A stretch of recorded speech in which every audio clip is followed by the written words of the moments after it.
ইনশাআল্লাহ। যারা প্রতারক, যারা বিশ্বাসঘাতক, যাদের কথা কাজে মিল নাই, এদের সাথে কোনো সম্পর্কের দরকার নাই, এদের জন্য আল্লাহ একাই যথেষ্ট। ঠিক কিনা বলেন যুবকেরা? আমরা তো বড় মনের মানুষ, আমরা তো ব্রড মাইন্ডেড পার্সোনালিটি বিলং করি, আমরা মাফ করে দিব, বাদ বাকি আল্লাহ ভরসা। ঠিক কিনা যুবকেরা?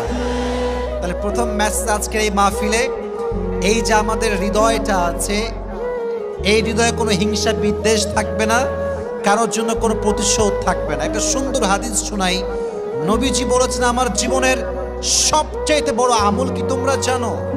সাহাবা একরাম বলল, ইয়া রাসূলুল্লাহ, বলেন কি আমল যেটা সবচেয়ে বড় আমল? নবীজি বলেন, এটা কোনো তাহাজ্জুদ নয়, এটা কোনো দান নয়। ইন ইসতাতা'তা আন তুসবিহা ওয়া তুমসিয়া ওয়া লাইসা ফি কলবিকা গাশশুন লিআহাদিন ফাফআল যালিক ওয়া